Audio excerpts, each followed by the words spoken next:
morning. The Silence of the Lambs is a psychological horror film released by Orion Pictures on February 14th, 1991. Based on the Thomas Harris novel of the same name, the film was written by Ted Talley and directed by Jonathan Demme. The film stars Jodie Foster, Anthony Hopkins, Ted Levine, and Scott Glenn. The Silence of the Lambs is one of those films that has cemented itself in the mind's eye of pop culture with all of the couth and grace of a baseball bat to the face. Even people who haven't seen this movie, never mind read up on the source material before it, are liable to agree that The Silence of the Lambs is easily one of the creepiest movies ever made. Though many will agree that Jodie Foster as Clarice Starling and Ted Levine as Buffalo Bill give this film an extraordinary edge, it is almost unanimously agreed that the film's legacy rests on Anthony Hopkins' portrayal of Hannibal Lecter, a performance so visceral and disquieting that you would be forgiven for believing that it alone kickstarted a whole new wave of novels, movies, and television following the film's release. But for those who aren't identically versed on Hannibal's date night dinner recipes, it is worth asking, what might you be missing? Does this film coast on style, or does it deliver on the substance? In this review, we're paying a visit to an icon of the screen and attempting to break through the facade that hides the truth we are looking for. Just as a warning to those of you who haven't seen this movie yet, there are major spoilers ahead. If you wish to see this movie for yourself, without having anything spoiled for you, please click off the video now. Now, without further ado, let's get into it. The story follows FBI trainee Clarice Starling, who is called by Superior Officer Jack Crawford to undertake an assignment meant to test her abilities while she's in training. Crawford assigns Starling to conduct a psychiatric evaluation of infamous incarcerated serial killer and former psychiatrist Hannibal Lecter. It is Crawford's hope that evaluating incarcerated serial killers would provide insight into their psyche and hopefully provide valuable information in tracing and locating a serial killer known as Buffalo Bill. Starling meets with Hannibal, and though he seems intrigued by her, he stonewalls her questioning, reflecting his own questions back at her in an attempt to get her to crack. Neither party budges, and Starling seems posed to leave with nothing, until on the way out, she is sexually assaulted by one of the other patients. Disgusted by what he witnessed, Hannibal calls Starling back, providing her with a location and a name, telling her to use that to promote her own advancement. Hannibal's information leads Starling to an abandoned storage locker, where she discovers a severed human head. Starling returns to Hannibal and he offers her the beginnings of a psychological profile of Buffalo Bill based on the evidence he has received. He offers to assist Starling in further profiling and catching Buffalo Bill in exchange for a transfer away from Chilton, his overseer at the psychiatric hospital. Starling is called by Crawford to aid in the investigation of a body found in West Virginia who is believed to be one of Buffalo Bill's victims. While examining the body, Starling notices something in the victim's throat. The object is removed, and upon further investigation, it is revealed to be the chrysalis of a moth imported from Asia. Later on, the news reports that the daughter of a U.S. senator has been kidnapped, and it is believed that Buffalo Bill is responsible. Following this report, Starling offers Hannibal fake promise of a transfer if he continues to cooperate in the case. Hannibal demands a quid pro quo. Starling discusses her past with him, and Hannibal elaborates on his profiling. Starling confesses that her father died when she was a child, and in exchange for sharing this, Hannibal offers a profile for Buffalo Bill in that he is a transsexual who has likely been denied reassignment surgery. After Starling leaves, Chilton reveals Starling's deception to Hannibal and uses it as an opportunity to craft his own deal in which he presents Hannibal to the senator and forces him to reveal Buffalo Bill's identity. In exchange, he will be transferred to Tennessee. Hannibal meets with the senator, taunting her briefly before giving her a name, Louis Friend. Starling comes and visits Hannibal in Tennessee, calling out the name as being a fake lead, with Lewis' friend being an anagram for iron sulfide, more popularly known as fool's gold. Hannibal tells her everything she needs to know is already in the case file, and that she need only connect it to how Buffalo Bill covets. Hannibal then demands that Starling tell her about her past after her father's death. She details how when she moved in with relatives, she witnessed the slaughter of spring lambs, and was emotionally traumatized into running away as a result. Hannibal deduces that Clarice is pursuing this case as a means of mentally reconciling the trauma, that she believes saving the senator's daughter will make up for the horror. Shortly after Clarice boards a plane out of Tennessee, Hannibal escapes his confinement, killing 2 guards and several emergency crew in the process. The final step of Clarice's investigation leads her back to the principle of coveting what we see. This takes her to Belvidere, Ohio, where the first victim was taken.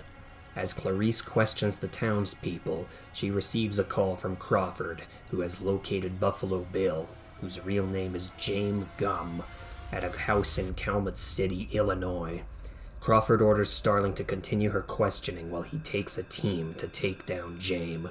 Crawford raids the house, but finds it has been abandoned. Crawford comes to the frightening realization of James' true location. The same location where Starling is now interviewing a local man. While questioning the man for information, Starling notices a lone moth flying through the house. The same moth found in the throat of Buffalo Bill's victim in West Virginia. Starling draws her gun, but James escapes into the basement of the house. She follows him down, discovering the hole where the senator's daughter is being kept. As she searches the basement for James, the power cuts out. James follows Starling through the darkness of the basement using night vision goggles. Just as James is about to kill Starling, the sound of him cocking his gun gives him away, and Starling shoots him dead. In the aftermath of the event, the senator's daughter is returned to her family, and Starling graduates from the FBI Academy, attaining the rank of Special Agent. In the final moments of the movie, Starling takes a phone call with Hannibal Lecter on the line, having escaped to an unnamed country. Before Starling can get a trace on the phone or question him, Hannibal hangs up, leaving to have an old friend for dinner.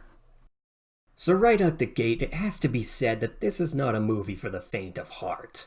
To demonstrate, look no further than the climax of the film, where the mortifying discovery of decomposed human soup in a bathtub is an insignificant moment to the point that you could edit the daily stocks update over it and the rest of the film would be utterly unaffected.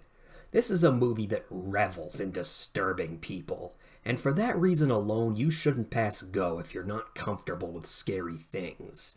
But if you have the stomach for psychological horror, you'll have a prime example here of what happens when you take the genre thrills you love and dial them up to 11.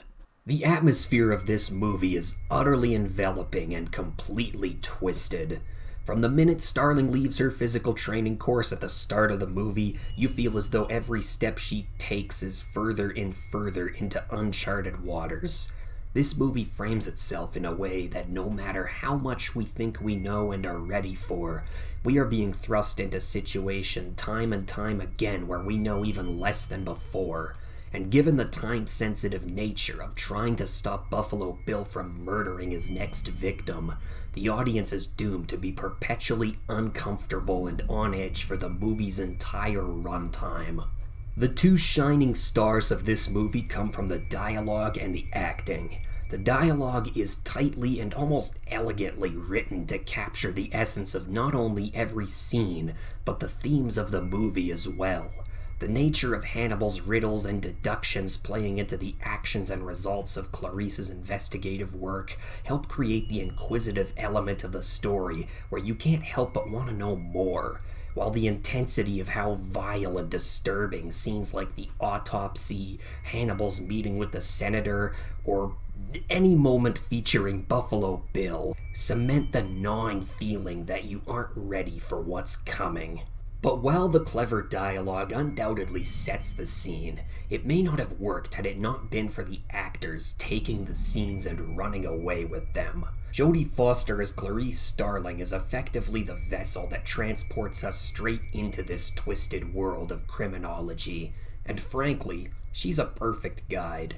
Every scene we get through the eyes of Clarice Starling amplifies not only how much work needs to go into solving this case, but how hopelessly out of her depth she is doing it.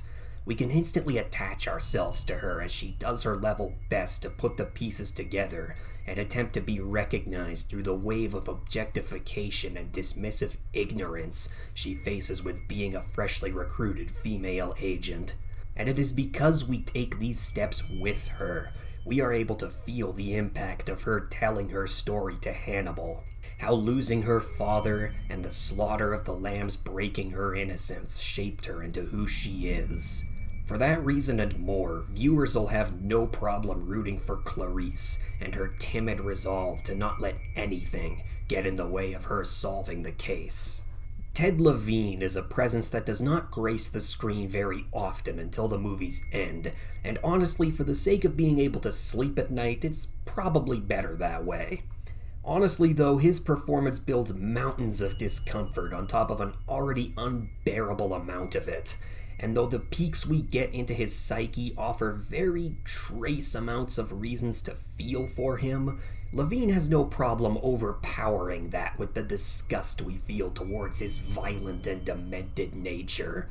With scenes such as the lotion in the basket, the private dance in the mirror, and the night vision goggles in the dark, show how Ted Levine perfectly captures how able he is at accessing the entire spectrum of emotion that encompasses your heart wanting to leap out of your throat. The kidnapped daughter of the senator even gets to share in the spotlight by brilliantly taking Bill's dog hostage and reducing him to a quivering mess by doing so. And the dog even ends up surviving at the end. Props to you for spitting on the tropes. It should perhaps go without saying that Anthony Hopkins' delivery of the infamous psychopathic psychiatric sous chef that is Hannibal knocks it so far out of the park that it's a wonder Major League Baseball didn't pick him up for a contract. But the hell with it, we're gonna fawn over him anyway. In the 16 minutes of screen time Hannibal gets, we get what is essentially a blip on the radar at the start of the film, transforming into one of the most intrinsically important and terrifying aspects of the story. Hannibal aids Clarice with intricate and muddled clues that force Clarice to think outside the box to find the right conclusion.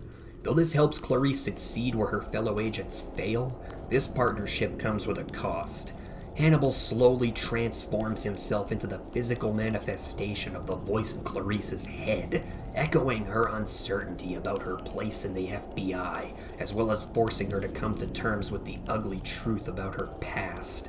Hannibal builds uncertainty and discomfort in every interaction, perfectly mirroring the film and how it builds on situational uncertainty and discomfort. Oh, and let's not forget how nonchalant and callous he is about taking life and just being all around crazy. I mean, seriously, you let yourself go to the point of willingly eating liver? Yeah, not touching that with a 10-foot pole. The technical work of this movie proves crucial in creating the thick and stifling atmosphere that gives this movie its edge.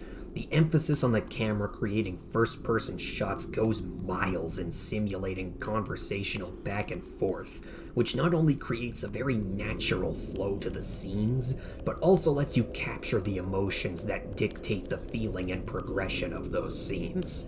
Couple this with the use of close-up shots putting you right in people's faces, and you really are forced to feel how these people feel, which is part of why this movie succeeds so well at delivering the anxiety, tension, and discomfort needed to boost the stakes of the story to meaningful heights. Couple that with the use of imagery in scenes like the first hospital visit and the recurring appearance of the moth to symbolize the descent into the unknown and change, respectively, and it's clear this film has more to offer than just another small-town girl living in a lonely world. The scene transitions play a big part in ensuring smooth pacing across the 2 hours we have with this movie, and while most of them succeed at maintaining a consistent and logical flow, there is a transition at the start of the movie where Clarice receives her assignment from Crawford, then instantly cuts from the academy to being inside the walls of the psychiatric hospital. Though there's nothing really wrong with this transition, it feels like there was a bit of a wasted opportunity to have Clarice see the hospital from the outside and maybe use that as a way to up her anxiety about her first assignment before she dives into it. Not really a complaint as much as a suggestion. The only real complaint that might be had with this movie comes from Hannibal's escape.